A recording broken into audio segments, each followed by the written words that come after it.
ఎందుకు అని అంటే నమ్మి నానబోస్తే పుచ్చులైనట్టుగా ఇవాళ వస్తుండే మంచిగానే 2500 రూపాయలు పెన్షన్లు వస్తూనే ఉండే, 10,000 రూపాయలు రుణమాఫీ అవుతూనే ఉండే, కళ్యాణ లక్ష్మి లేకపోతే షాదీ ముబారక్లు వస్తూనే ఉండే.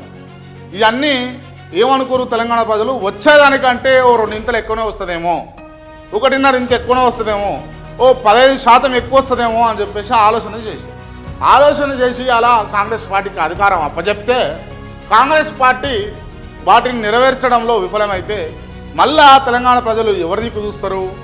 బీఆర్ఎస్ ముఖంకు చూడాల్సిన పొద్దు వస్తుంది.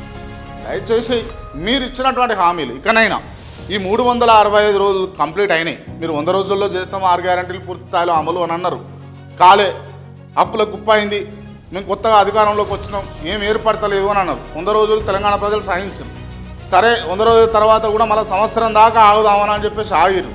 ఇప్పుడు సంవత్సరానికి కూడా మీరు ఇటువంటి నిర్ణయాలు తీసుకోకపోతే కనుక తెలంగాణ ప్రజలు ఇక మీకు ఓట్లేసే అవకాశాలు ఉండవు, చాలా తగ్గిపోయే అవకాశం ఉంటుంది. దయచేసి తస్మాత్ జాగ్రత్త, దీన్ని నమ్మాలి, మీరు బిలీవ్ చేయాలి ఖచ్చితంగా. ఎందుకు అనంటే మీరు తెలంగాణ ప్రజలకు ఏవైతే హామీలు ఇచ్చారో వాళ్ళని ఇబ్బంది పెడుతున్నట్టుగా తెలంగాణ ప్రజలు ఇవాళ ఫీల్ అవుతూ ఉన్నారు,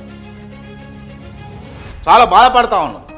సో దాన్ని ఖచ్చితంగా మీరు రూపుమాపాలి అంటే ఖచ్చితంగా ఏదేమైనప్పటికీ కూడా ఇచ్చినటువంటి 6 గ్యారెంటీలు ఏవైతే ఉన్నాయో 420 హామీలు పూర్తి స్థాయిలో అమలు చేయాలి. నిరుద్యోగ భృతి కాంచల్లి 2500 రూపాయల దాకా, స్కూటీల కాంచల్లి తులం బంగారం దాకా, ఇట్లా చెప్తూ పోతే 100 కొద్ది హామీలు ఉన్నాయి. ఇవన్నీ కూడా మీరు తెలంగాణ ప్రజలకు అందించవలసిందే, ఖచ్చితంగా అందించవలసిందే.